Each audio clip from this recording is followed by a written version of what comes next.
technologies that are dominating today, they're dominating because they're able to deliver force faster, harder, stronger, smarter. So if we ask the question, what is money? Money is the highest form of energy that human beings can channel. Bitcoin is channeling human ingenuity into making it better. And every commodity is channeling human energy into making it worse. The lowbrow or the historic colloquial term is HODL, right? Hold on for dear life, or just HODL or save, whatever. And the highbrow term would be adopt as a Treasury Reserve asset.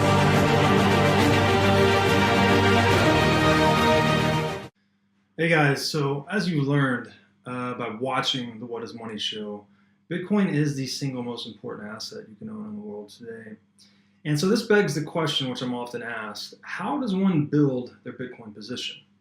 And the strategy really is simple. I suggest first you decide on an initial portfolio percentage allocation and a target portfolio percentage allocation. Go ahead and establish the initial position with a one-time buy, and then start dollar cost averaging towards your target portfolio percentage.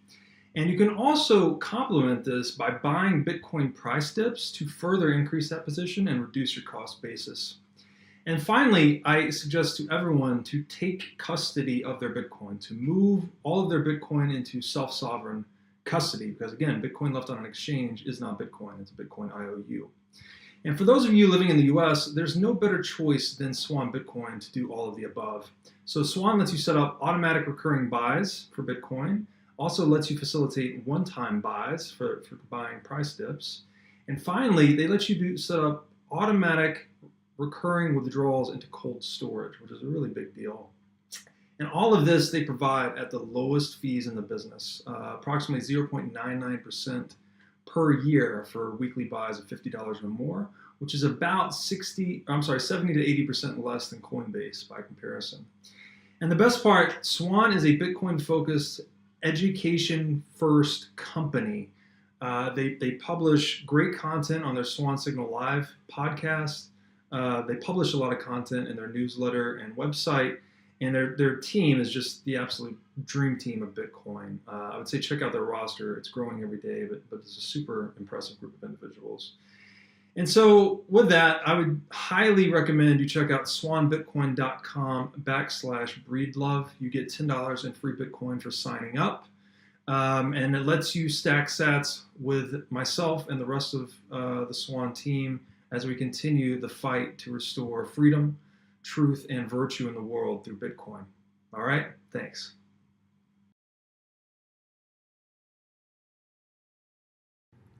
All right, guys, welcome back to episode 9 of the Saylor Series. Today is another deep episode. We're actually getting towards the end of the line here and covering some of the last bit of ground in the macroeconomic domain and tying it back into actually some philosophy towards the end, which I thought was really interesting. So today we're going to talk a bit about how Bitcoin is an elemental innovation, tying this back to episode 1, actually, where we discuss Stone Age technologies, including fire, water, and missiles. So we actually are making the case that Bitcoin is an elemental invention akin to one of these Stone Age technologies, which, as a reminder, if you haven't seen the prior episodes, highly recommend you go and check those out, because they build a long and strong intellectual edifice to get us to this point. Secondly, we're going to talk about fiat currency, how it's a contaminated form of money that actually leads to socioeconomic decay. And we're going to go into interest rates, an area that's commonly misunderstood by even people typically considered financially sophisticated. Then we're going to talk a bit about central bank price manipulation, how that influences markets. We're also going to look at market competition and the law of decimation, how that plays out in nature and throughout history. Then we're going to get into the philosophical domain, and we're going to touch on a bit of Stoicism and how Saylor has used this in his own life and how he sees its importance in markets in general. And then finally, we'll leave off with a bit of discussion on anti-fragility and the vitality of life. So excited for this one. Another crazy episode with the incredibly brilliant Michael Saylor. So with that, let's dive in.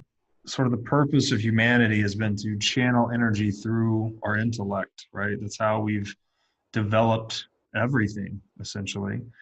And I'm reminded of a quote by Alfred North Whitehead that I'll paraphrase. He said that it's common wisdom for people to say you should think before you act, but that in fact civilization advances by us being able to execute more important operations without having to think about them. All right, so we're actually, when we can embed these things, these certain important actions in a protocol that we don't need to think about it as much, it frees us up to do other things, right? And that's kind of the layers upon which we build civilization. And it just seems like this digital age we're going into is something radically new. It seems to be as profound as the Renaissance or as profound as the Enlightenment. Do you see it that way? Are we co-evolving with the tools that we're creating, and like the next 500 years are going to be something so fundamentally different than what history has been that it'll be hard to recognize it in a few hundred years? I do think that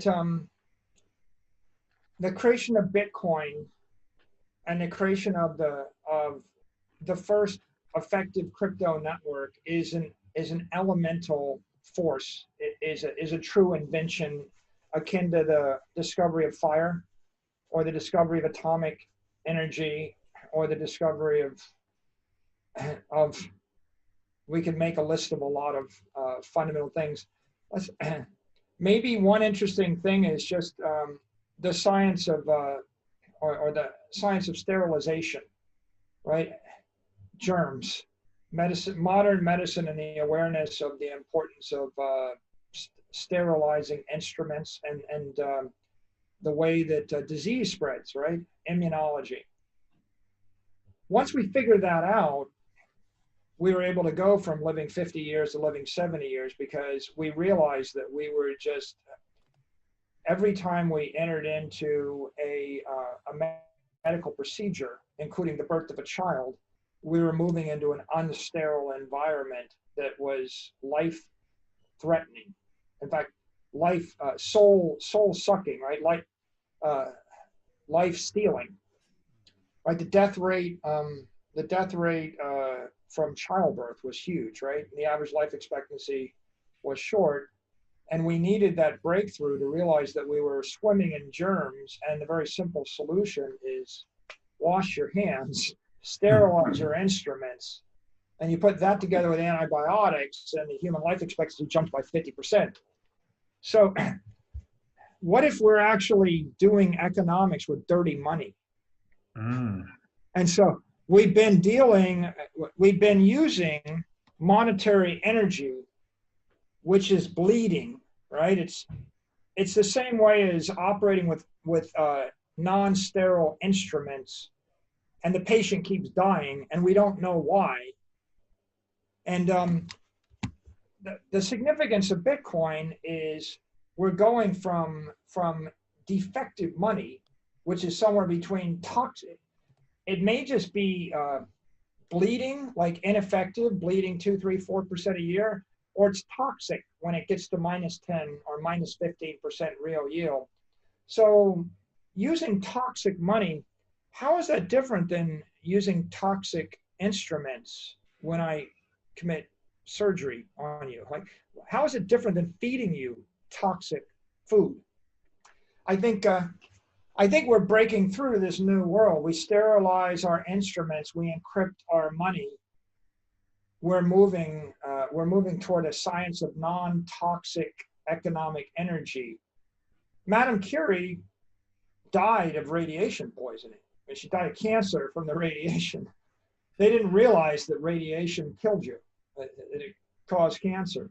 there's a lot of basics in life that we don't understand.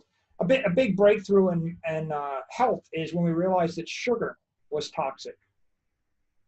My mother didn't know sugar was toxic, right? I mean, conventional wisdom and governmental advice was you need your 4 favorite food groups and pursue a low-fat diet, but starch and sugar was fine.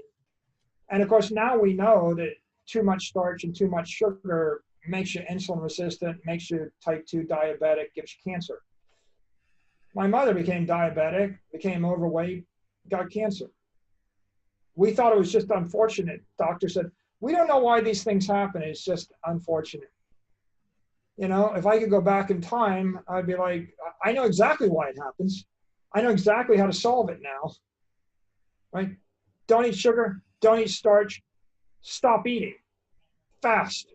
Sometimes, you know, I never eat before like 1 in the afternoon. I only eat an 8-hour window, and I'll go 2 or 3 days and I won't eat. I mean, I adopt fasting, and I won't drink anything with sugar in it, right?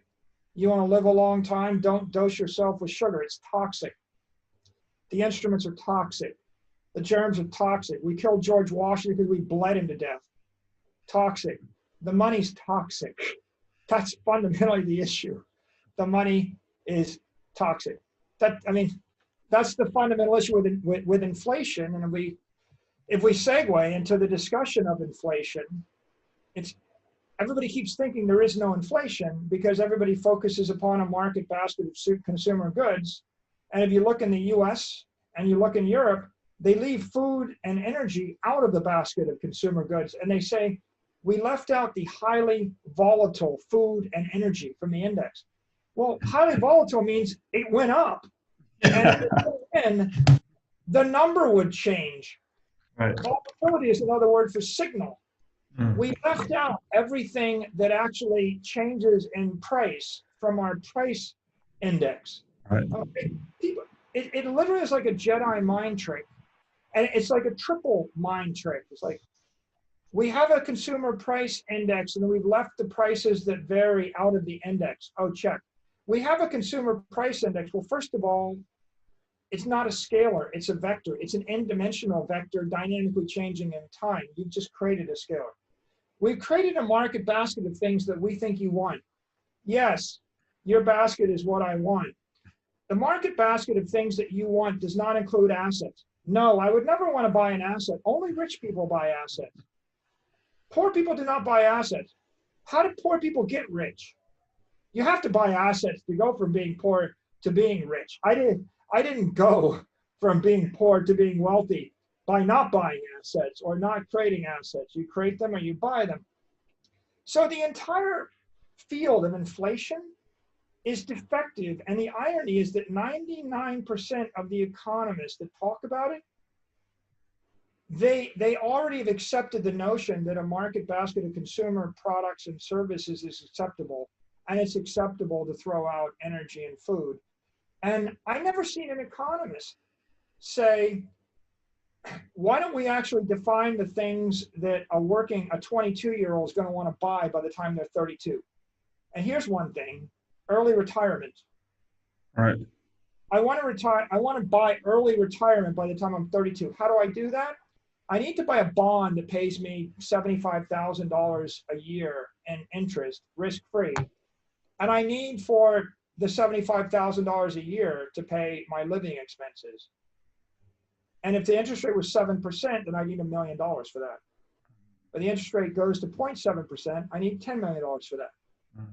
So from 2010 to 2020, the interest rate went down to 60 basis points on a 10-year government bond, which meant that the bond went from $1 million to $10 million, which meant that the 22-year-old was suffering from 22% inflation on early retirement. But because that's not in a basket, because that's not something that you would ever want to give them, there's no inflation. You can actually track it and you can see that the inflation rate changes across 1,000 different, if you just started with a simple principle, inflation is a basket of products, services, or assets. if you just did that, that's kind of the equivalent of saying, oh, it's possible the sun revolves around the earth, but it's possible the earth revolves around the sun. Let's find out which. Has anybody ever asked the question whether or not the basket should include assets or products or services? Like, no one's even questioning the most basic premise. And it goes to this, the most, it's pernicious rule of propaganda. And it's attributed to Joseph Goebbels in the Nazi regime. He said, and it's also attributed to Ogilvy, so maybe it's apocryphal. But he said, all of our focus groups show us and tell us we can't tell people what to think, but we can tell them what to think about.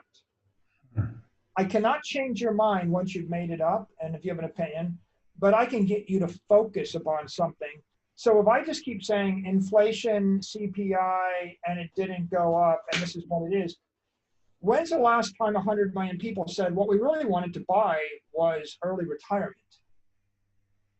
Well, I didn't even know that was a product I could buy because I couldn't conceive of it. Well, it is a product you can buy. It's a government 30-year bond that yields 6% interest in a non-inflationary environment. That's a risk-free retirement. You can buy that. Right now, the problem is at 140 basis points, that would cost you, $30 million for 60 grand a year. How do I make that at 75 grand a year salary, saving 15 grand?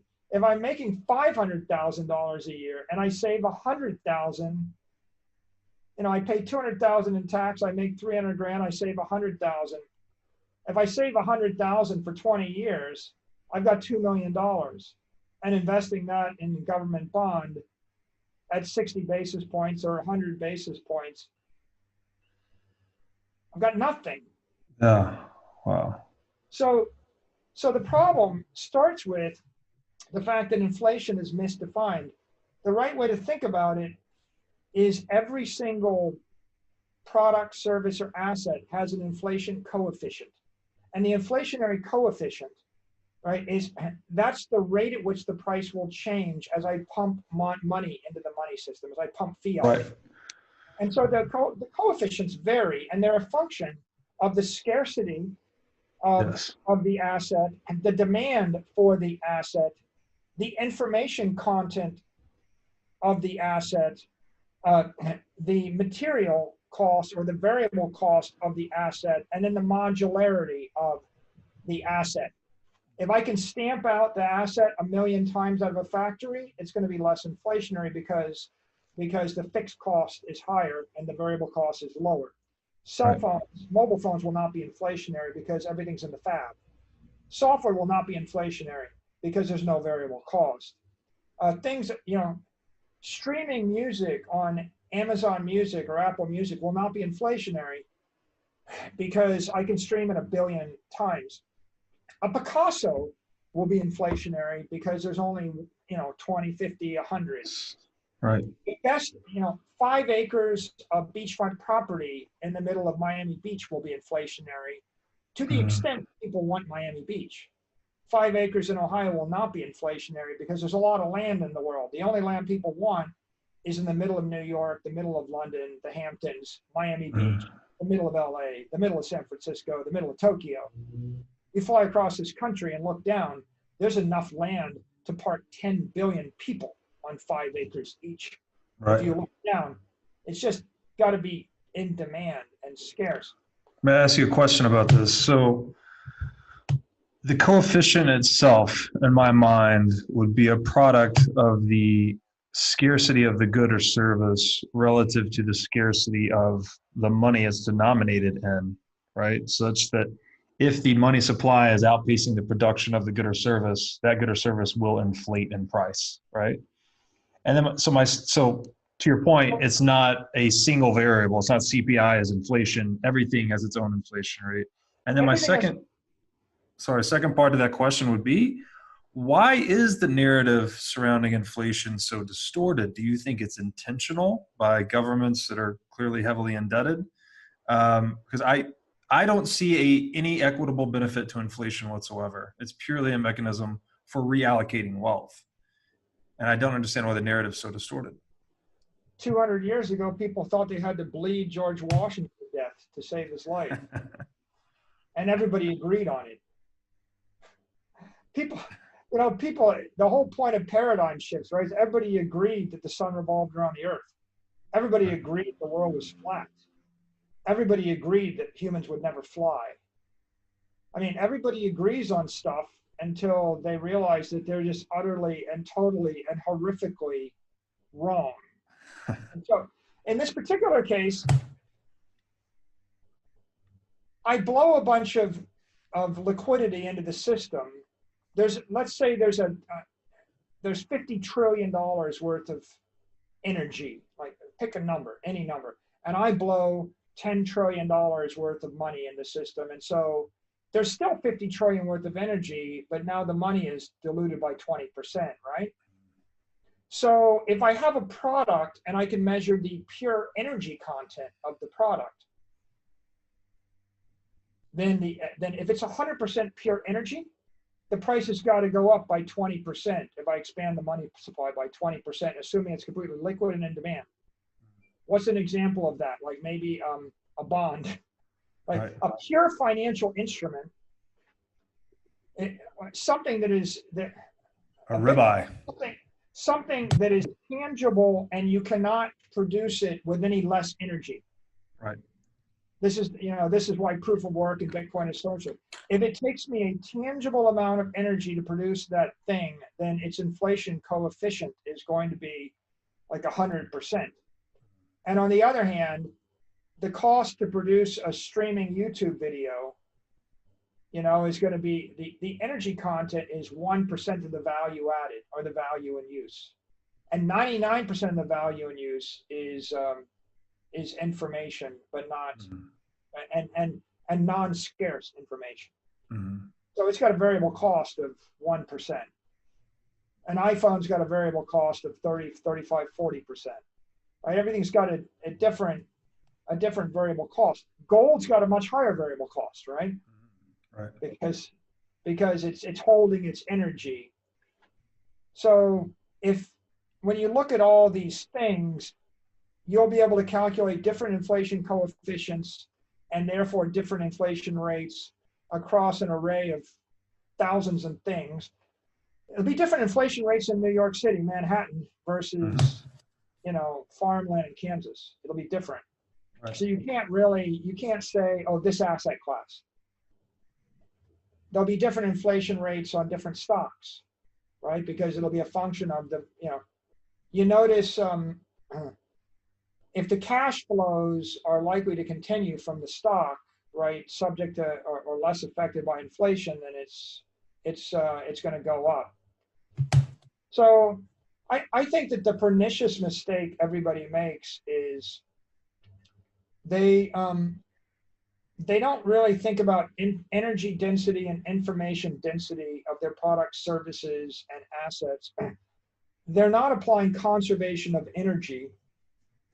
If the law of conservation of energy applies, that when I increase the money supply by 20%, and if the energy is constant, right, then all the numbers have to change. And if they didn't change on the deflationary products, they must have changed more on something else. So you can't very well be printing 10% more money and not have the inflation. It's just we're choosing to pick just 1% of the things that are inflated, the deflationary assets. We put them in a bucket, and it's almost too easy. If I get to throw out all assets, all real estate, all stocks, all bonds, and then I get to throw out energy, and then I get to throw away food. Right. Well, how could you possibly generate inflation? Right. Because you could print 100 gazillion trillion billion dollars, and the cost of free streaming Twitter and YouTube is not going up. Right. Yeah, you're throwing out everything that changes, so it's self-defeating. So bottom line is inflation is there's no such thing as a free lunch, but the inflation that's being reported is an irrelevant metric. I call it's a metaphysical metric that's been artificially defined in order to provide some comfort, and it's working. The great majority of people, not only do they not think they don't think there's inflation. You literally have politicians lamenting that they can't create inflation and how important it is to create inflation, even as they're inflating every scarce asset on earth to the point where no one can afford. Look, Robert, like, I'm a rich man. Like, I'm a very wealthy man. I can't afford to buy a house in the Hamptons. Like I'll go, I'll go look at these things and I'm like, who's paying $47 million? Or like they're selling houses for $25 million on 2 acres. I'm like, are you guys out of your minds? Like how, or like you go to New York City and someone's paying $25 million for a 5,000 square foot apartment. Wow. And, $25,000 a square foot. I mean, at the end of the day, it's obscene. And what you can see is we're running 10 to 20% inflation for the past decade. We're just running it on all of the scarce luxury assets that have high information, that have high energy value. I mean, what's the definition of scarce, right? Maybe the definition of scarce is it has high energy value, because if I could stamp out 1 billion trillion of them for the same unit of energy, I must be diluting the energy down, right? The things that are hard to produce, right? So gold and Bitcoin, they're all inflating. And I would say that it is a lie, right? I'm not sure necessarily about the intentionality. You could argue about that, but it's definitely a lie that CPI is inflation. And it seems like it's being used to cover up this widespread system of theft that is monetary inflation. I'm not even sure they realize that it is theft or that they're doing it. I'm half convinced that 80% of the people in government don't even realize that the inflation metric is a wrong metric and irrelevant. It's like I'm burning myself to death and I'm calculating the temperature on the counter 6 feet away, and I'm declaring that I need to keep turning the thermostat up. And I guess it's like they're just not feeling the pain. And that, and because of that, it takes us to the issue of interest, right? And if you think inflation is not coming, so you keep printing money and you keep driving the interest rate down, the problem we have is really just a war on currency, a war on time. We render the money toxic. If you hold the money, once you understand that the real inflation rate is 10 to 15%, because that's how assets are clocking, then you realize that any currency you're holding is draining energy from your life at 10% a year. It's almost like I put in a battery that drains 2% a month or 1% a month. I can't store energy. Well, another metaphor for what happens in the human body when you can't store energy is like, Robert, if I took you and I dropped you in the middle of the Arctic Circle and it was 20 below, your body would start losing energy at a rapid rate. Mm-hmm. You'd freeze to death. It's literally like I come into your office and I crank the temperature down 20 degrees and I'm freezing you to death because I'm pulling the energy off your skin. And so what do? Insulate, cover up, right? But what if you can't? If you're a wealthy person, you put on a fur coat, right? Mm-hmm. Or maybe you're smart enough to realize, like, what do wealthy people do? You drop them in the Arctic and they get on their jet and they fly to the Caribbean where it's warm, right? Because they can't. And what do you do if you're poor? I drop you in the Arctic, or even worse, right? I go to your hometown and I just turn the temperature down to 20 below and you can't leave. But it's like I slowly freeze you to death. I don't do it fast. It's like you don't even realize it's happening if it happens at a gradual enough rate. It's like, I know I'm working hard, I'm just not getting ahead. I'm working, I'm not getting ahead because every time I put money in the bank, right, the price of everything keeps going up. Yeah. The price of a house in Miami Beach, it was $1 million on the street where I live, and then it's 2 million, and then it's 3 million, then it's 4 million, then it's 5 million, then it's 8 million, then it's 10 million. I'm not talking about every decade. I'm talking about every year. I'm talking about from 2000 to 2010. You know, during that administration, we were printing money so fast that we had this housing boom, and everybody that owned houses were happy. They're refinancing their houses. But you look and you're like, how is it possible people bought this house in 1998 for $1 million and I'm being asked to pay $10 million for the same house? Right. It's like, if you happen to be working for cash, it's what Pomp would say. You can't work for, if you're working for cash and paying taxes and then you're putting it cash in the bank, then you're suffering from inflation, and then Shadow tax. Your life energy is being robbed from you. And so then it takes us to this issue of real yield, right? If the actual nominal yield is 1.5% on a 30-year T-bill or 0% on short-term money, and if the asset inflation rate blended across all liquid assets, stocks and bonds and the like, it's probably 15% right now, maybe 12, 13, 14, 15%, but let's just say it's only 10%, just to be nice. Well, then you're looking at a real yield of minus 10%. You've never seen that number printed in any kind of public media. No one would dare say we have a negative real yield of 10%. It would create a panic. Mm-hmm. But if you did think negative real yield of 10%, what happens next? You cycle through and you say, well, if my cash flows of the stock aren't going up by more than 10%, that's diluted. Mm-hmm. Right? The only equity you can buy where you're going to make out on is where the company is able to grow its cash flows more than 10% a year, right? And then you got to buy it at a decent price. So if your cash flows are growing 20 or 30% a year, maybe it's a good deal. That's why people like tech, like Facebook or Google, because they did, and Amazon, they did for a while. I don't know if they will going forward. It's a lot harder to, over the next 36 months, it seems much less likely that you'll see 20% cash flow growth. Will you see 10%? What percentage of the S&P 500 will grow cash flows more than 10% this year? Any? 5%, 10%? Like probably not more than 10%, right? Right. We could figure it out, but if you're not doing that, then you're dilutive. Of course, that means any fixed bonds that aren't generating 10%, they're long-term dilutive. Yeah. So where does that leave Bitcoin, right?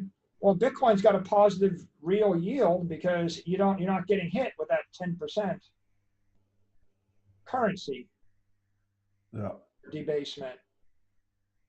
And so let me ask you, so this, just to jump back a little bit to Bitcoin as a unit of account or a financial frame of reference. Yeah. Do you suggest here that it is actually useful to look, and I guess you could do this with Bitcoin or gold, but to look at these historic price charts denominated in Bitcoin or gold to strip out a lot of this central bank induced market manipulation via inflation? I think that'll be a lot more useful in the next 10 years with Bitcoin. The first 10 years of Bitcoin was so developmental, going from zero. You have this asymptotic zero number. Right. So I think that if you look over the next 10 years, I think that'll become a valuable thing. People have done it in gold, and I think that's probably, it's a more stable application because gold was a bit more stable through this time period. But again, it's manipulated to a certain extent, and it's got its own problems. So this would help eliminate some confusion, I think, for people that think the S&P is just going up forever. If you actually denominate it in gold, the chart doesn't look that great, right? It had a boom in 2001, but it's not been good ever since. If you simply divide it by the monetary supply, like if the monetary supply is going up by 7% and the S&P is going up by 8%, then the overall market's flat. And that makes sense, because why do people think that Stocks should always go up 8%. I'm in business, Robert. It's hideously competitive. Like do you think that we don't have a competitive market for everything in this country? It's obscenely competitive. And so what you've got, if you look at the NASDAQ, is you have like 5 companies: Apple, Amazon, Facebook, Google, right? Microsoft, right? Yeah. Those 5, and aren't they responsible for like 80% of the gain? Everybody else is competing, and it's a competitive market. And what does that mean? It means it's hard to grow 20% a year, because whenever you do anything, someone else is copying you and they're pushing on you. So unless you get a dominant digital network with a near monopoly, with these massive exploding economies of scale on a zero variable cost, low variable cost, it's very, very difficult to perform. And most of the S&P isn't, right? To the extent that the S&P isn't Apple, Amazon, Facebook, Google, Microsoft, they're just a bunch of companies competing with each other. So you would think that they would grow at the productivity growth rate of the overall economy. But of course, which is what, 2%, 3%? Why shouldn't it? If you had hard money, and by the way, coming back to that theory of Bitcoin network value, Bitcoin network value goes through the roof, skyrockets in the early days when there's massive adoption and massive technology explosion. But in the later stages of the S-curve, when it's fully diffused and when it's mature, it just grows with the GDP. It grows with the productivity of the people in the network. If they grow 2% a year, it grows 2% a year. Mm-hmm. So in a mature equity market, you would expect equity indexes, equity prices to grow with the GDP. If they're growing faster, it's the monetary expansion, right? Expand the monetary supply 7%, expand the GDP 1%, S&P should go up 8%. It's going to be disproportionate. The big tech, the leading edge, innovative tech is going to be going double, triple, quadruple that. And then the trailing edge laggards are going to be tanking. And then everyone that's working their asses off as hard as they can is going to be barely keeping up. Right. Because you have to do 100,000 things right just to stay in business in a real Darwinian capitalist economy. Mm. It's like being flat means defeating 99% of the rest of the market, being flat. To be up, you have to, Amazon's up because they beat 15,000 companies. Right. The next 2 are just slightly okay, and there's some that are flat, and everybody else gets destroyed because of the natural effect there. This reminds me of the Red Queen from, I think, Alice in Wonderland, which said, "In my kingdom, everyone has to run as fast as they can just to stand still." Right? I'll give you another example. There are 3,500 publicly traded companies.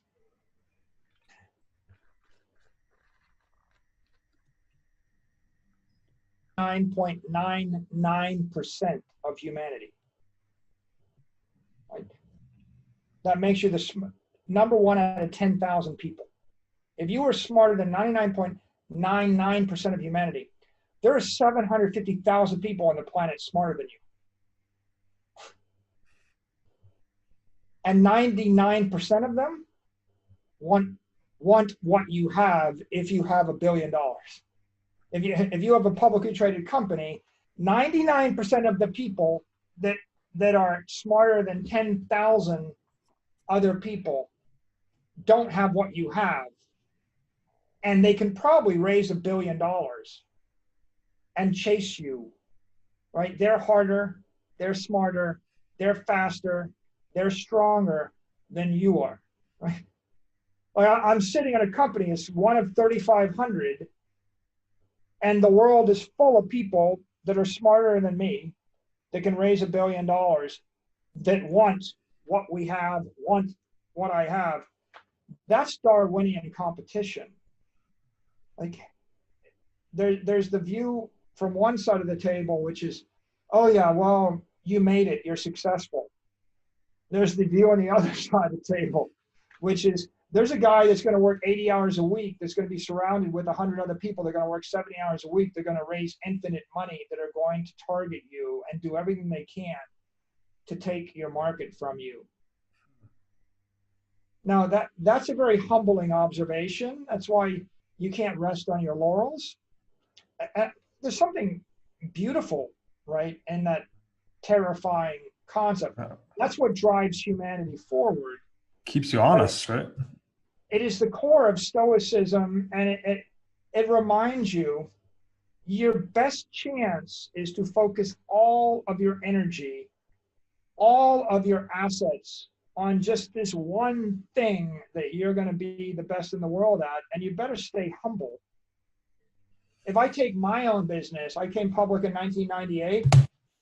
There's a 99% mortality rate. 99 out of the 100 companies I competed with are gone. I mean, my peers, I'm the only person, I'm talking about 100 publicly traded companies. There's probably 500 CEOs that launched a company with 20, 30, 50, $100 million of capital, and they're all gone. That's what the open market, the free market will do. And it is what it is. I mean, that's why the human race is what they are, right? There's always someone. And when they attack, if you're distracted, if you're arrogant, if you're fat, dumb, happy, comfortable, they're going to eat you. And if you're half focused or defocused, they're going to take your arm off. And if you completely focus, you can react. If there's something they're doing that's good, you channel it, you inherit it, you evolve, you live and you grow stronger. And otherwise you shrink and they squeeze you out of the entire market. There's something I observe, and again, it's very stoic. It's everybody thinks when you're young, you want to acquire as much as you can acquire. So young men are acquisitive. Young business people are acquisitive. Can you acquire the thing? That's generally the easiest hurdle to jump. The next question is, can you maintain the thing? Can you stay competitive? That's 10 times harder. And then the biggest hurdle is, are you going to be able to commercialize the thing or profit from it?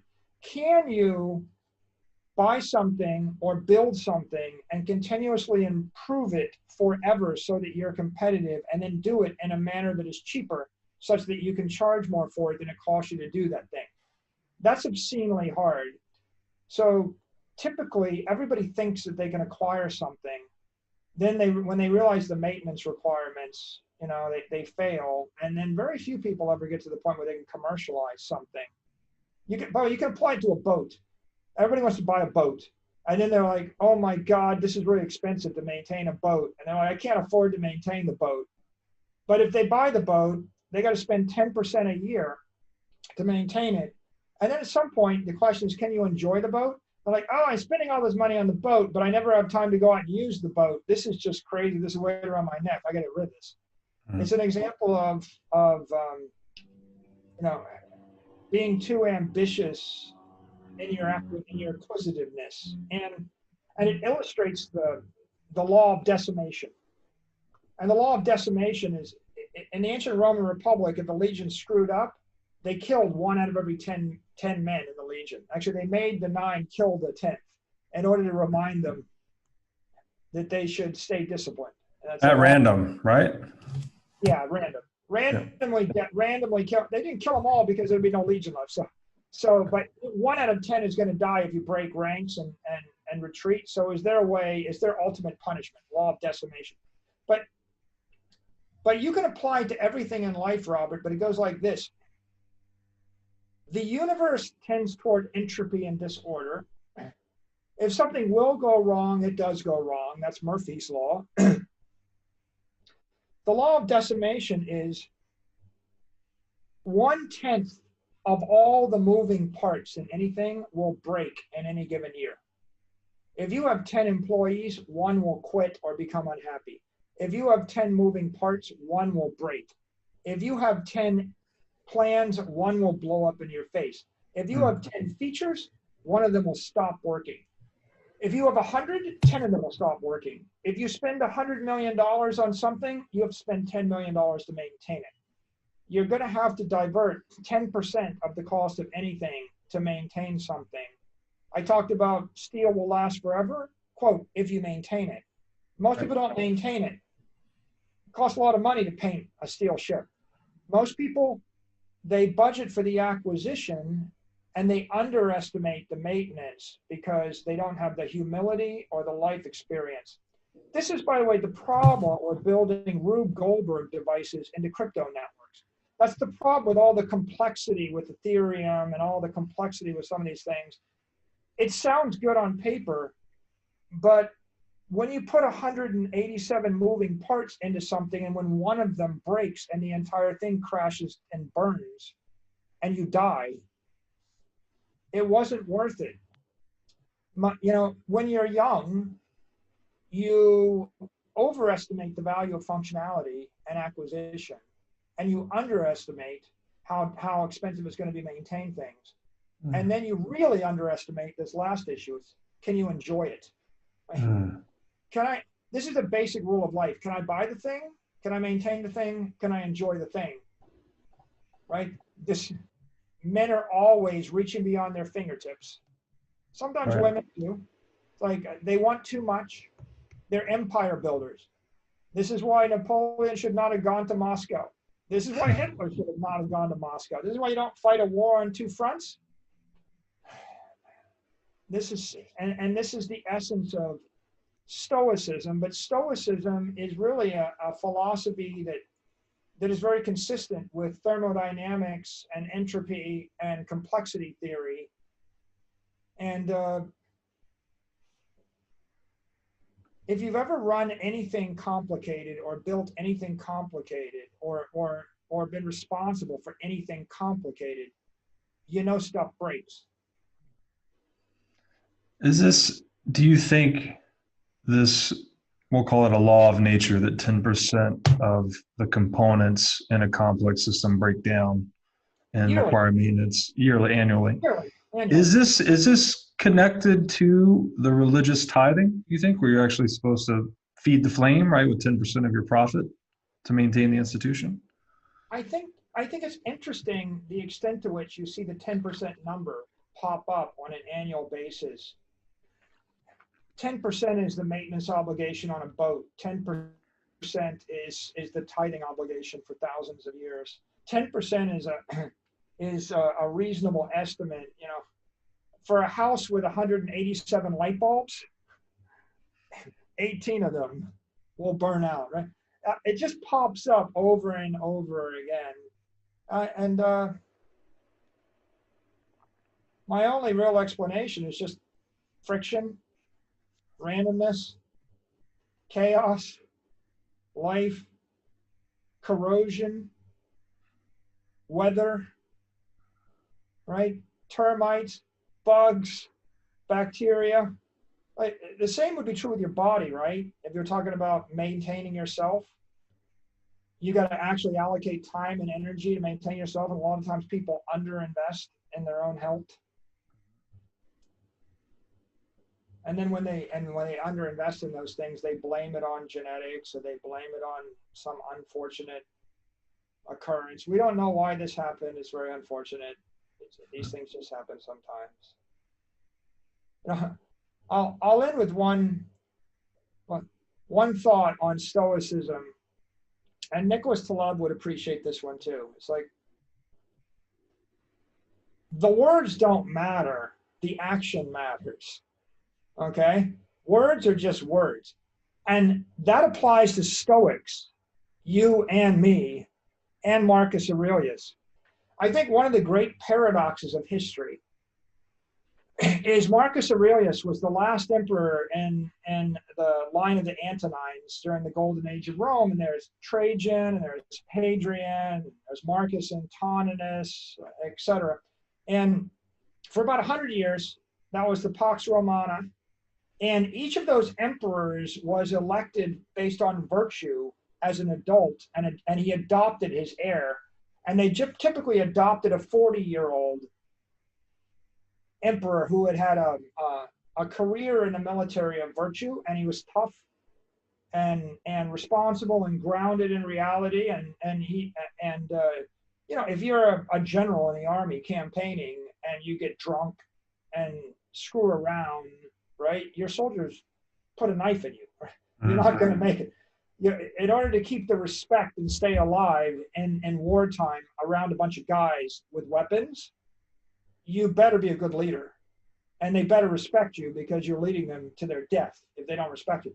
So if you actually rose through that meritocracy, maybe you had a chance. So Marcus Aurelius writes the Meditations, and it's the quintessential text on Stoicism. And he says, just because you can't do a thing doesn't mean you should do a thing. He said, soon you will have forgotten all, and all will have forgotten you, and you should know your place in the universe, and you should submit yourself and do the right thing for everyone else. And that's all good, but at the end of the day, the single most important decision Marcus Aurelius made in his entire career, in his life, was the decision on an heir. And when it came time to make that decision, he failed miserably, and he appointed his son Commodus to be the emperor. And Commodus was a minor and of weak moral and intellectual constitution, and in no way, shape, or form qualified to be emperor of all the known world. And by so doing that, Marcus Aurelius plunged the Roman Empire into chaos and turmoil for hundreds of years, resulting in the deaths of millions, if not tens or hundreds of millions of people. Awful. Wow. And there's your philosopher, king. He's remembered today as having written a good book and been a great Stoic. But if you look at his actions, the actual action he took was the least Stoic, most foolish, most painful action of any of his forebears, and it just makes the blood curdle. I've been anxiously waiting to talk about this, actually, because I'm a huge fan of Marcus Aurelius. That particular episode is documented somewhat well in the movie Gladiator for people who want to go out and watch it. But he is also known to have been one of the greatest emperors of all time, right? Up until that point where he made that fateful decision. He was great until the succession. Yeah. He had all of the power of the Western world in his hands. Right. He had keys, right? The crypto keys to all the wealth and power in the Roman Empire. In the Gladiator, they imply he was murdered by his son. Right. But in the history books, they're pretty clearly handed those keys to Commodus, and Commodus was a disaster. And he was that Platonic ideal of the philosopher king, right? One of the few, maybe possibly, arguably the only successful philosopher king throughout history. And I think one of his other quotes that I really liked is that no man can lose any other life than he now lives, nor can he live any other life than he now loses. And Stoicism's been big in my life personally, and I think it's necessary for everything we've talked about today, for this eternal contention we have with reality. If you don't adopt a Stoic philosophy, how do you keep yourself together, right? It's just... I think Stoicism is critical, and I think he was a good writer. And I would even probably admit he was a good emperor until that final decision, until he blew it, which I just lay out as a paradox. And maybe it's a warning.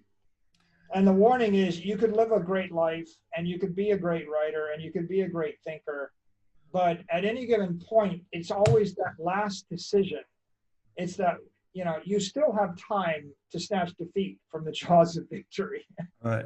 Did he choose love over his principles? Is that what it was? Love for his son over the principles of succession? Presumably. Yeah. Interesting. Yeah. You can read up on it and come to your own conclusion. It's a short chapter. I think I am with our last point, just on vitality. Anti-fragility could be a synonym for anti-fragility could be genetic vitality, right? Darwinian vitality. If I'm evolving in response to threats as a life force, then I'm anti-fragile. And this was Darwin's famous quote: "It's not the strongest, fastest, or smartest species that survives, but the one that's most adaptive to change." Right, which makes it anti-fragile. Which makes it over time the strongest, smartest, right? But just not in the near term. Yeah. Yeah. There's a certain terrifying beauty in nature. There are no ugly animals. You look at a bird, that it's beautiful. You look at a lion in the wild, it's beautiful. No one's got a mangy coat. There's no unhealthy anything. And most people, and that's our ideal of beauty, right? We think nature is beautiful. All the trees are beautiful. The plants are beautiful. The birds are beautiful. They chirp their beautiful sounds. The flowers are beautiful. What they don't really think about is what's going on behind the scenes, because they've got this simple zoo backyard view of nature. I mean, the truth is everything's at its finest when tomorrow is uncertain. When the life of the creature is uncertain. I've actually got these beautiful banyan vine trees in my back of my house in Florida. One day on a beautiful sunny day, I walked by and I stood and stared at the tree, and I saw a bunch of ants running up and down. And when I traced the ants, I saw there were thousands of ants, and I saw there was a centipede, some kind of millipede about 100 times bigger than a normal ant. And those ants had decided they were going to eat that. They were actually going to haul that millipede back to their queen as dinner. And they attacked it relentlessly. And I watched hundreds and hundreds and then thousands of ants going against this one millipede. And it's fighting for its life. And I swear I watched it for 45 minutes, like a war, nonstop on a beautiful sunny day. If you looked around, you would have saw grass and blue sky and pretty water and birds chirping. But there was a knockdown, drag-out war to devour this millipede, and it's fighting for its life. And I watched it crawl up the tree, and the ants dragged it down, and it did everything it could, and they kept coming, and you just had this horrific, terrifying, sad conclusion. It's going to die unless a massive rainstorm spins up to blow water down and create some disruption. It's got no chance. It's going to get eaten alive. And it's horrific and it's terrifying. And that's life, that's nature. And then you start to realize on all those pretty National Geographic TV shows, you see the lions attack the antelope or the gazelle, and they try and they miss. They're like, well, no dinner for you tonight. And all the antelope trot off happy with their babies, and the lions trot off happy with a little smirk. And everybody's like, that's about as much nature as they want. Nobody wants the more nature. When you think about it a bit more, you realize, well, they're going to miss 3-4 days. They're going to hit one of those a week. And the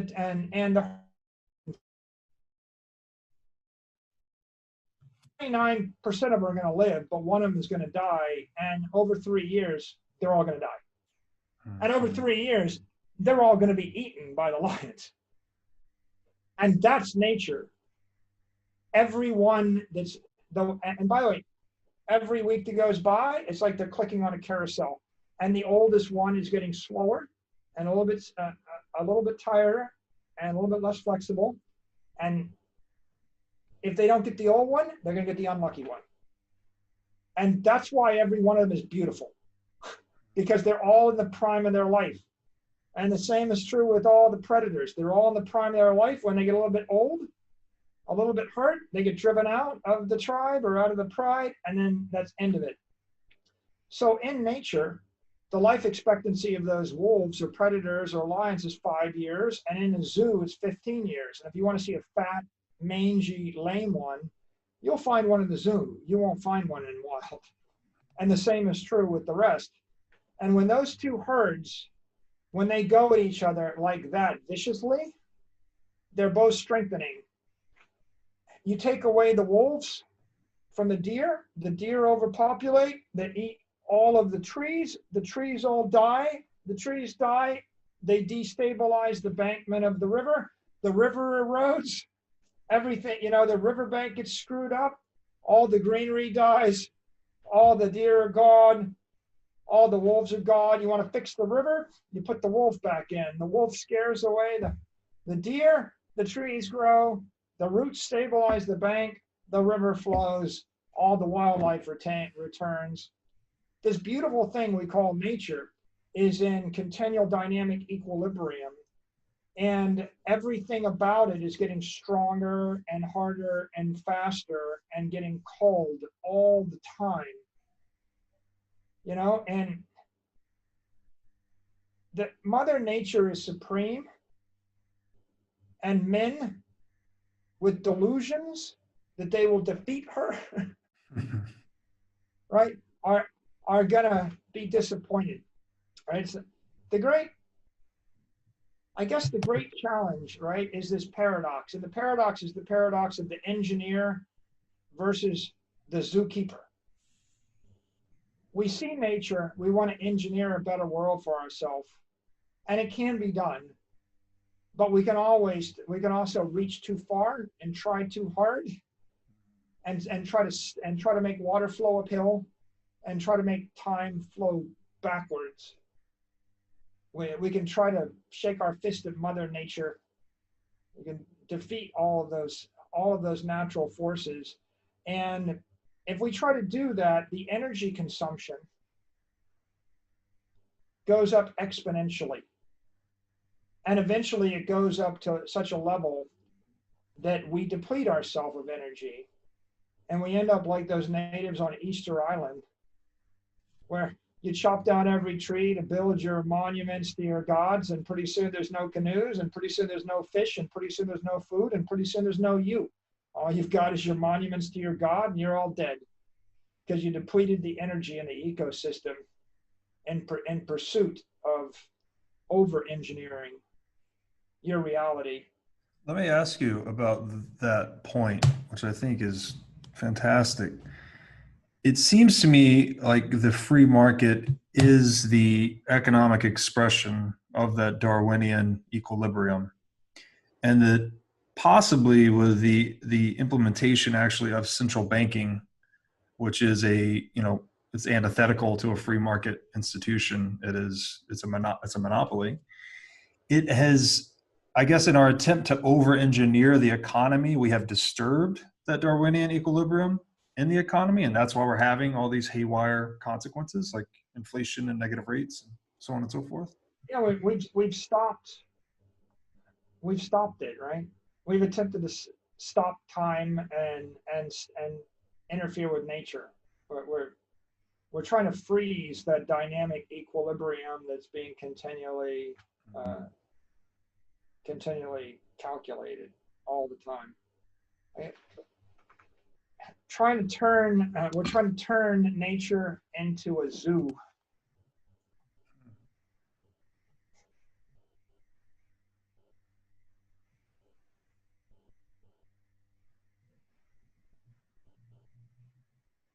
Reserve asset.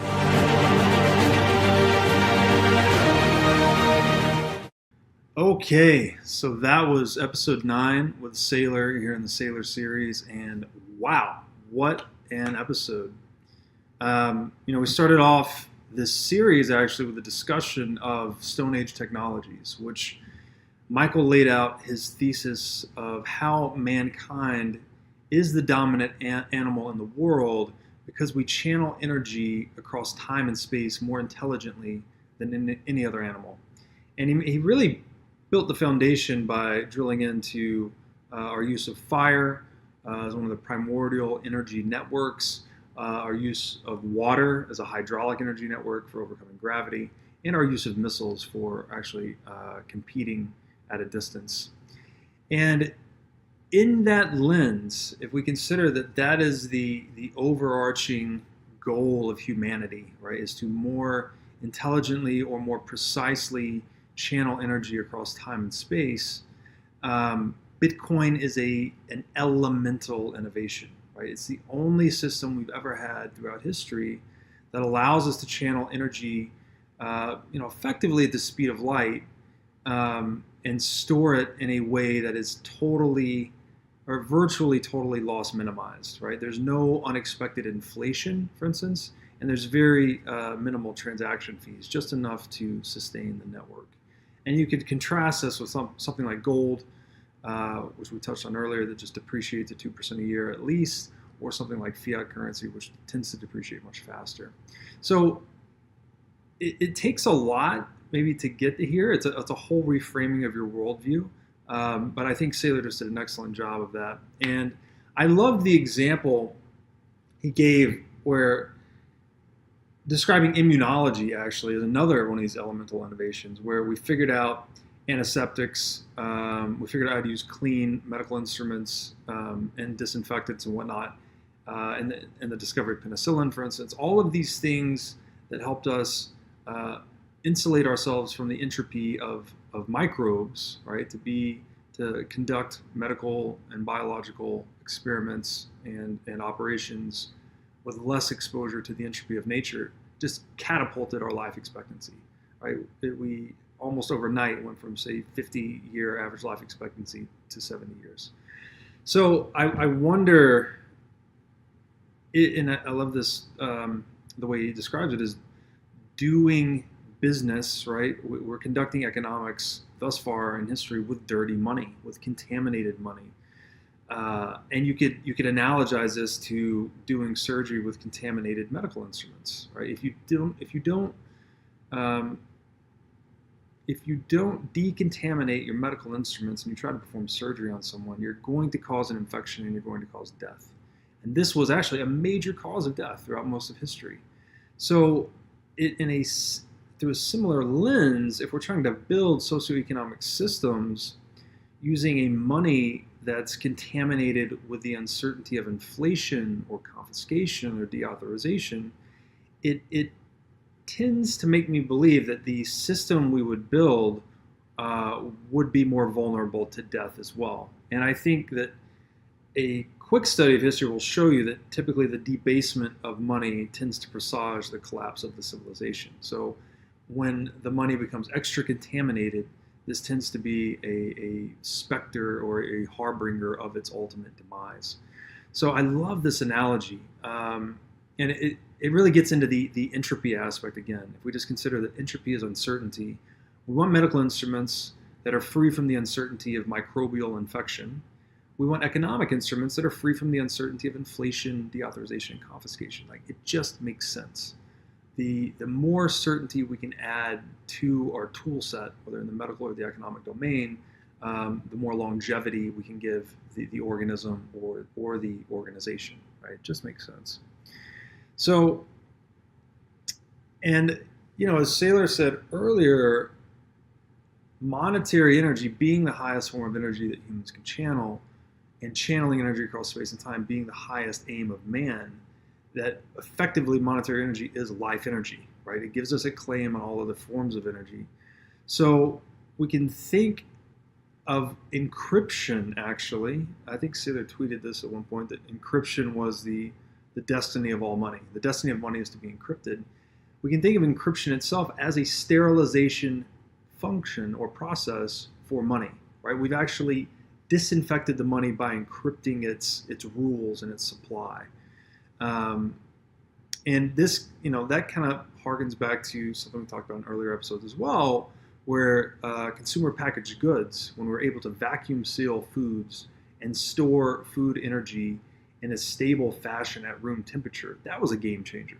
All of a sudden, we had this abundance of economic surplus and food energy that we could distribute around the world, and this led to a surge in population growth. So all these analogies pointing back to this breakthrough that is Bitcoin, that again we've been building on in early episodes, I just found to be super exciting. And then, in that lens, Saylor also talked about the story of his mother actually being diabetic. And this was, the connection I made there was she was essentially following a governmental food advisory, right? Just eating the typical food pyramid that governments, at least the U.S. government, used to advise, which had Carbs is kind of the staple, the big thing at the bottom, bread, pasta, etc., and then work its way up. Whereas in fact, anyone that's studied ketogenics and paleo diets and whatnot, it tends to actually be the opposite. You want low carb, high fat, or high protein diets. And it's not the same, it's not one size fits all, but a lot of the diseases we suffer from today, like diabetes, is from excessive carb consumption. So the connection I made there was that this government food pyramid scheme or mistake, whatever you want to call it, whether the intention was good or bad, it's actually rooted in the government fiat currency pyramid scheme, where we have contaminated the money. So we've contaminated even the ideologies we put out in terms of nutrition. And it just has these cascading effects. And I thought it was really interesting how, again, inflation is not just contaminating our economic efforts, but it actually bleeds over into the biological domain. So, as Saylor said, fiat currency is toxic money, right? It's not sound. It is not entropy free. It's infected with entropy, and this has all these second order effects to everything that it touches. And the main problem is this misunderstanding about inflation. Right? We have this whole economic sphere today focused on CPI as inflation, but it doesn't make any sense at all. There's deeper reasons why, if you read a book like Human Action by Mises, that you can never have an index for inflation, because sort of like value itself or beauty, it's subjective, right? It's based on the things you individually desire, based on the course of your own goal-directed action. So there's not a universal index that can fit everyone. Your own inflation number is a basket of these goods that you're seeking. And the government metric is just taking what they assume to be things that are desirable but exclude assets. So it's like they're excluding the fact that anyone wants to get wealthy, which is absurd. They're also excluding food and energy and other volatile assets. Volatile meaning they changed in price. We're talking about a metric that is intended to reflect price changes, excluding things that changed in price. It is a non-starter. It's just absolutely crazy. And this is still the benchmark number that so many people are focused on. And it's just amazing to me that this still goes on. So I think, and I love the discussion flowed into understanding inflation, which for me, I think this makes more sense, is if you think about it in rate of change terms, as in how many dollars are being produced, the growth in dollar production relative to the growth in good or service production, right? If the pace of fiat currency production is outpacing the productivity gains or the output on a particular good or service, it's going to inflate in price, because you're going to have more dollars chasing the same or only slightly growing goods or services. So another way to say that is how energy intensive is the good, right? And the example that I like to think about is ribeye steak. We're not going to invent a technological breakthrough that makes cows grow faster, really, right? It still requires kind of the same amount of sunlight and energy and time and processing to deliver a ribeye steak. So, and turns out historically that actually the purchasing power of gold maps pretty nicely to ribeye steak or cows more generally. And so in that way, it's inflation is not a single universal phenomenon that we can peg to one index number. It's occurring differently for every asset and every person in every place at every time. It's this undulating sphere of changing economic values. You can't possibly just put a number to and say that is inflation. Another way to say that is it's just uneven across space and time. So you're dumping new money supply into the system. That money itself is distributed unevenly, and then the aims of economic actors are shifting unevenly as well, right? Supply and demand. So it's just hubris to think that we could peg it all to one index number. And then, to that point, Saylor makes a more sound argument that a more appropriate measure of inflation, knowing that we can't peg it to a number, but what we can do is say, well, what are things that people generally desire, and how much are their prices changing year over year? He gave the example of early retirement, premier real estate, things like this, things that people actually want in life. You don't go to work to think, I just want to put food on the table for the rest of my life. Like, at some point, you'd like to work towards an aim or a goal, whether that's a nice home, living in a nice neighborhood, possibly, I love the example of early retirement, where you could just buy a government bond that pays you a, quote unquote, risk-free rate for the next 30 years, and looking at the price of government bonds and how much that's jumped based on monetary policy. So I thought that was just a great example. And it's interesting because I think when you really get to first principles on it, inflation as we define it, fiat currency inflation, which is just an arbitrary increase in the money supply that adds no economic value to an economy whatsoever. This is very important to understand, that printing money, quote unquote, you're not infusing an economy with any new factors of production, whether this is human time, ingenuity, tools, equipment, factories. Like, there's nothing being added to the economy. You've just reshuffled the paper claims on those productive factors. So you've taken away from those relying on fiat currency or the dollar as a store of value, and you've reallocated those claims to whoever can get their hands on the newly printed money first and spend it first. So it is a mechanism for theft. I don't know what else to call it, frankly. It only has one purpose. Right? You can argue about the intentionality, whatever. I'm not here to debate that. I can just tell you that the tool, fiat currency, the inflation of fiat currency, has only one purpose, and that is to reallocate wealth from some and allocate it to others against their will, by the way. So I don't know what else you could call that really besides theft. And it seems to me like this Keynesian ideology feels like a cover-up. I mean, I don't know if they just believe what they're saying about inflation. Saylor, he was arguing that they bled George Washington to death and they thought that was the best course of action. Maybe that is the case. Maybe Keynesian economists are so deeply steeped in this ideology that they just can't see their own hand in front of their face, so to speak.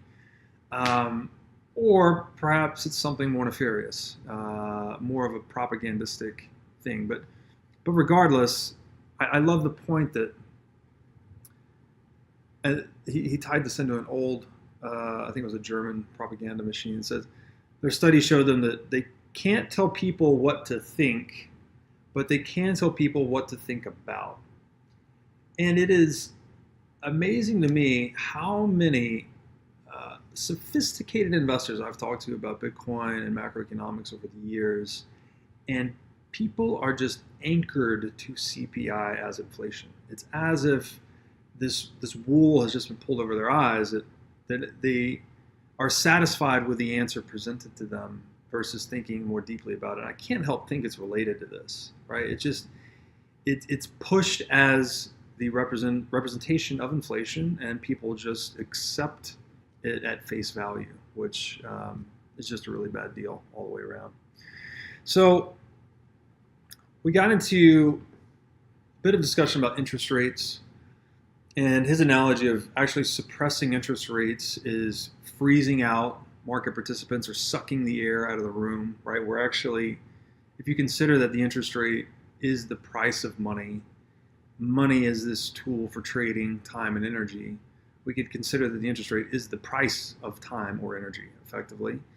And when you try and suppress it, you're fighting against the natural flow of time, if you will, or something to that effect. And it's this misguided attempt to try and mute entropy that causes what Taleb would call this is an iatrogenic effect. So it's harm caused by the healer. When someone over-medicates, again, back to George Washington, they thought they were helping George Washington by bleeding him. but they were actually hurting him, right? They actually killed him by doing that. There's, many doctors today will prescribe you a pill for your cholesterol or your anxiety or whatever it may be, whereas in fact, the right treatment of the core problem, right, not just a drug to cover up the symptoms, could be something more like removal, right, elimination of certain foods from your diet, or fasting, or whatever it may be. This to me, it points towards what central banks, ostensibly at least, have been trying to do, is that they're trying, their explicit aim is price stability and low unemployment. So price stability, you're saying that you want supply and demand worldwide to be like consistently close enough to keep prices stable. It just doesn't make any sense. You're arguing against the entropy of nature again. And when you try and artificially inflate the money supply to create this veneer of stability, you're actually just delaying. First of all, you're manipulating market prices. So supply and demand, buyers and sellers are having trouble getting matched up correctly, which is what the market does because of this distortion in the marketplace. But you're also delaying and exacerbating the ultimate correction because you can't fool economic reality. And in that way, I see the vision I have in mind is central banking is kind of like an air conditioner. So it's trying to pump, an air conditioner is a heat pump. So it's pulling entropy out of the room. It's not actually putting cold air into the room, it's pulling hot air out of the room, or heat energy out of the room. And if you ever stood behind an air conditioner, you'll feel it. You'll feel the heat coming off of it, that it's pumping out of that room that it's air conditioning. And it seems like central bank is trying to accomplish that in a way. It's trying to paper over the entropy, the natural entropy of price instability and unemployment. But in doing so, it's pumping out, it's creating certainty for its shareholders, let's say. So it's decreasing the entropy for its shareholders, but it's pumping out entropy onto broader society in the form of price distortions, an exacerbated boom and bust business cycle, and you could even throw warfare in there, right? Central banks were originally set up to fund warfare, to give governments a virtual, limitless mechanism for funding the war, where instead of just needing to rely on their own savings, they could just print money and siphon savings off the entire productive economy. So that's my central bank air conditioning analogy, that it's trying to cool the room for its shareholders, but it's pumping heat onto broader society, and it's just disastrous. So then we got into the relationship between interest rates and the risk-free rate. Inflation rates and the risk-free rate. So the risk-free rate would be the yield on government bonds. So in finance, we say that, and this is a quote-unquote risk-free rate, that the U.S. government, for instance, cannot default on its debt because it can always just print more money to pay its principal. What that actually means is that it can never default on its debt because it can externalize the cost of that debt onto society via inflation. So that's your risk-free rate, whatever the U.S. 10 or 30-year Treasury is yielding. And then there's the inflation rate, which is how quickly, again, not CPI, but we could say our proxy is how quickly is the U.S. M2 increasing on a percentage basis. And the delta between these two is a negative real yield, right? If I can only get 2% on U.S. Treasuries, which it's lower than that today, but U.S. M2 is growing at 15% year over year, and it's expected to do that for the next few years, then I've got a negative real yield of 13%. So unless I'm growing my business or my own personal cash flows by more than 13% year over year, then I'm being diluted. I'm losing money. And this is, so that is the hurdle rate, basically, to use another investment term. You need to at least exceed the delta between inflation and the risk-free rate to even be accretive to your business or your household, whatever it may be. So the only way to do this is you need to buy an equity, right? And a lot of people are doing this. They're buying equities as a store of value that is expected to appreciate faster than that negative real yield. A lot of this is in tech because tech has just a ton of productivity gains associated with it, and they've had a great decade, so they're start to be market accurate expectations built into that price. Where if you look at the PE ratio of something like Zoom or even Tesla or Facebook, they're astronomically high relative to historic averages. So another way to think about that is there's nowhere to store your value that's safe except these equities that are expected to grow and outpace the hurdle rate and remain relatively scarce. So that leaves you with these bonds that are, they're yielding less than the inflation rate, they're long-term dilutive, and then those negative real yields, that's driving and incentivizing people to buy scarce assets. So again, equities, real estate, gold, and then this is also the bucket you'd put Bitcoin's value prop in, is that it's the scarcest liquid asset in human history. So of course it's going to benefit from this centrally planned market manipulation in both the bond and fiat currency markets. So, and we talked a bit about this, just the one way to strip out central bank market manipulation and get an honest assessment of what's going on is to just price the index in gold or Bitcoin. Again, Bitcoin's a bit more noisy because it's emergent. Gold has a much longer history.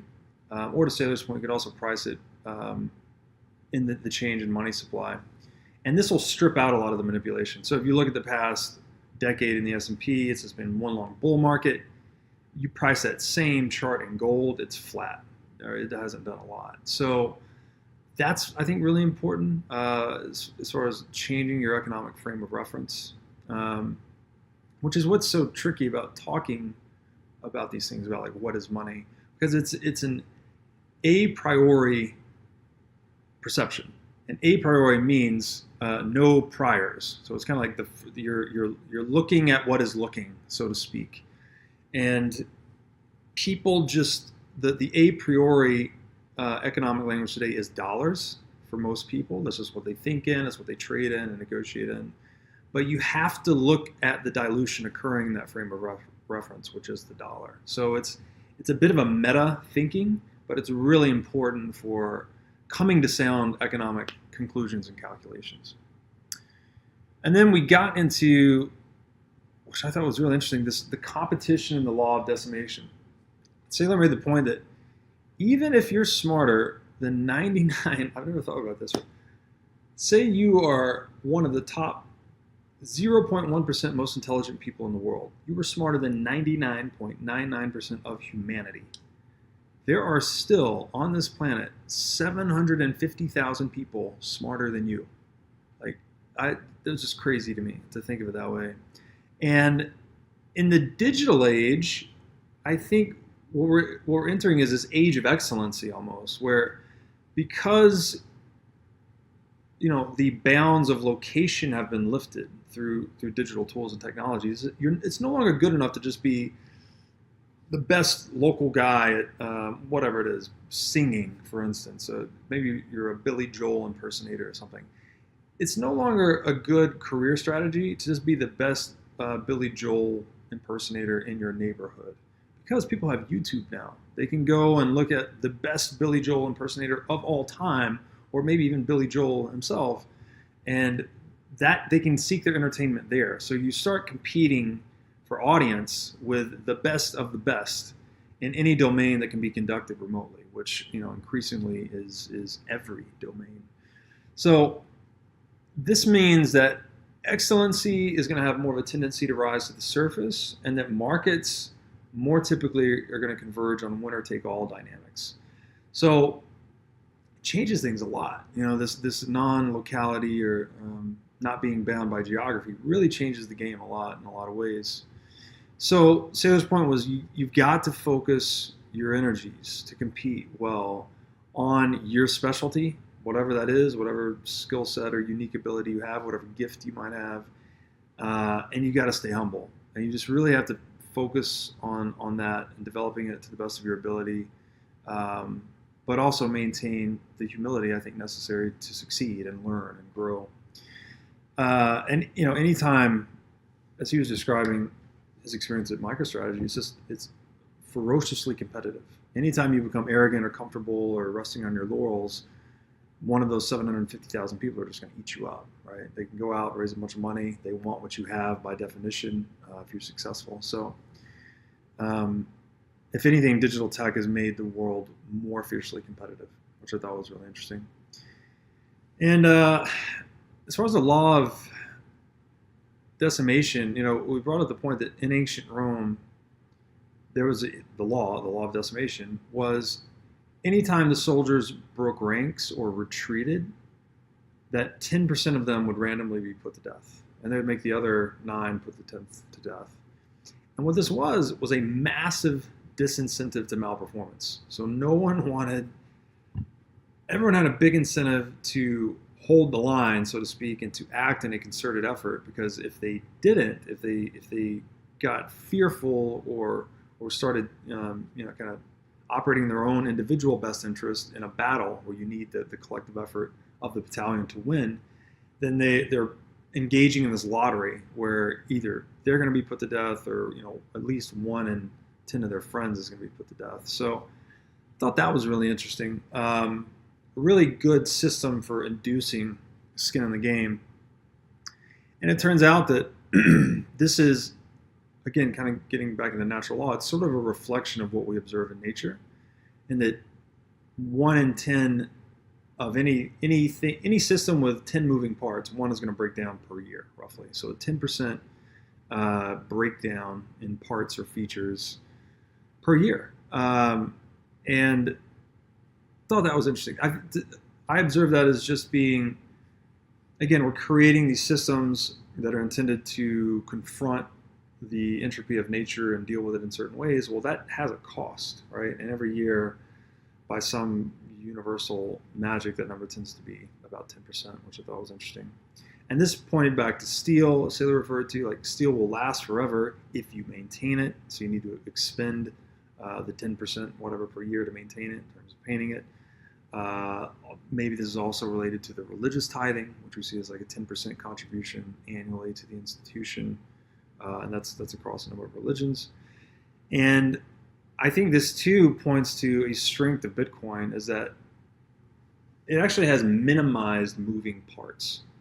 So, and it's open source, so anything that does break down is there's as many eyes on it as possible to quickly repair it. But it minimizes its, saying in comparison to something like Ethereum that just has countless moving parts, it's gonna suffer more from this law of decimation over time than something like Bitcoin will, which is more optimized for survivability. And then finally got into the philosophy of Stoicism. And this is a philosophy which ties back into everything we've been talking about. It's consistent with thermodynamics. So again, if we're just saying it in a purely physics sense, we would say truth is an accurate portrayal of reality. We know that everything in the universe is energy. So therefore, conservation of energy, which is the first law of thermodynamics, that is truthfulness, right? So the systems, the strategies, the techniques, the businesses, the individuals that optimize for energy conservation. This doesn't just mean defending all the energy you have. You can actually increase energy efficiency through innovation, right? So being exploratory, figuring out a new way of doing things, can actually add to your energy efficiency as well. So there's this ratcheting effect between defending what you've gained and gaining new innovation. So this Stoicism is this thermodynamic philosophy, if you will, which I think is so cool that it's a way many of the ancients accorded their behavior, and it directly maps on to innovation and general biological success. So the Stoic, again, when we have this law of decimation, so we have these systems encountering the chaos of nature, there's a little bit of breakdown over time. The Stoic embraces that. The Stoic knows and willingly embraces your death, right? The potential death of your child, the potential loss of your business or your fortune. There are all these practices when you get into Stoicism, like negative visualization, where you may imagine, for instance, the next time you hug your mother, you just imagine that may be the last time you ever hug her. And through that mental practice, you're actually training yourself to be more grateful for something in the moment, and you're preparing yourself for the inevitable loss that will come, right? Your mother will be gone one day. So, and Stoicism is a deep rabbit hole in and unto itself. I'll just leave it at one example, but I thought that was really cool that Stoics embrace entropy and choose to accept it and strive on valiantly nonetheless. And I think that's the only proper approach to life if you're going to be successful. And then Saylor went into the paradox of Marcus Aurelius, which I'd never heard before. I'm a big fan of Marcus. Marcus, great philosopher king, great writer, but in the end sort of blew it on one decision. And Saylor's point here, where he said that words don't matter, actions do ultimately. And even one action can undo, a lifetime of good action. This reminded me of Taleb's, don't tell me what you think, just show me what's in your portfolio. Right? It's more about the actions you take with skin in the game versus your cognitive beliefs. And for me personally, I think I tie this back to religion actually, is that people always want to argue, do you believe in God? Do you not believe in God? I love Jordan Peterson's answer to this, where I act as if God exists. Right? God doesn't care about my cognitive beliefs. It's more about my embodied action and my moral behavior that really matters in the world. So it's a bit of an Occam's razor thing there. But anyways, the story of Marcus is, he had the keys to the kingdom. Right? He's one of the most successful emperors of all time. He was the Platonic ideal of the philosopher king.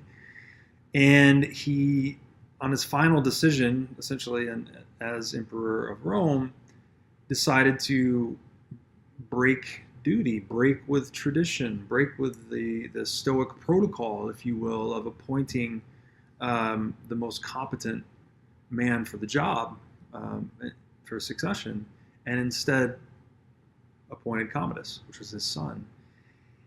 And there's something really deep here. There's this age-old struggle between, I guess you would say, duty and love.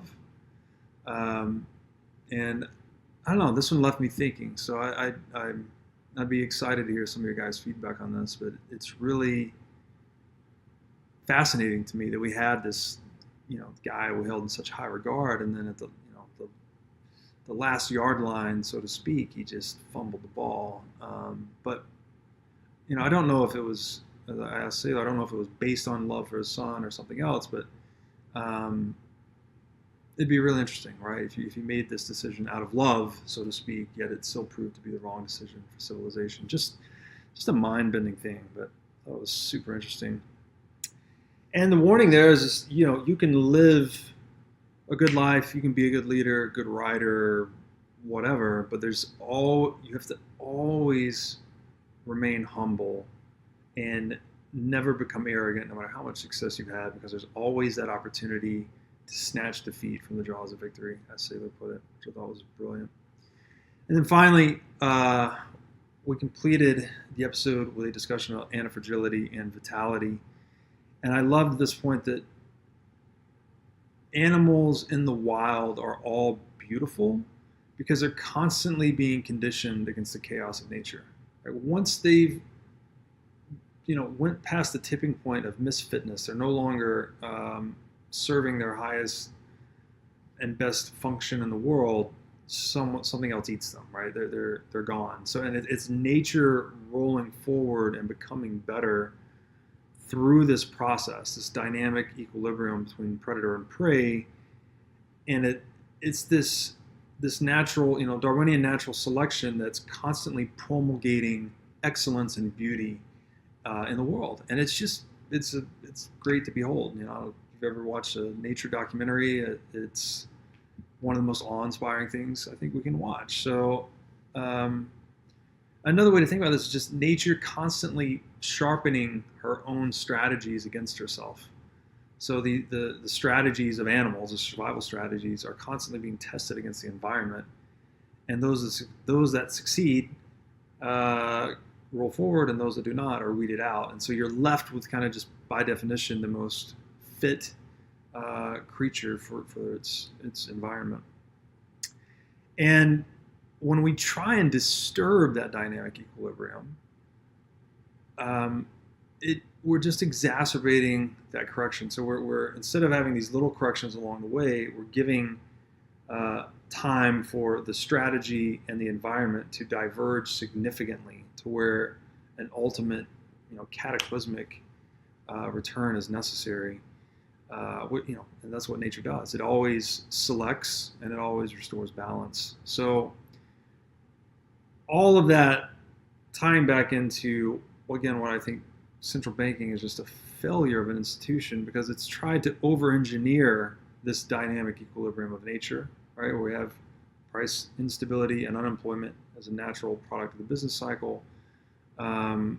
It's trying to paper over that. It's trying to pretend, or even not even pretend, it's trying to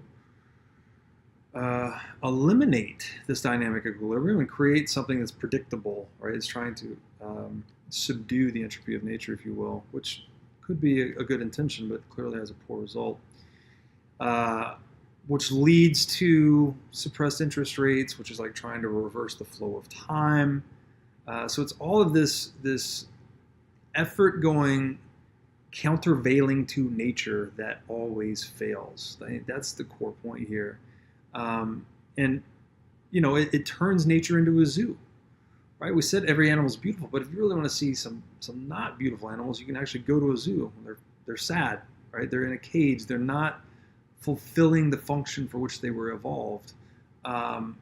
And I think central banking sort of turns society into a zoo. It softens us in this process of trying to protect us, quote unquote, from price instability and unemployment. It's actually reducing our skin in the game, softening us, externalizing entropy onto society. So,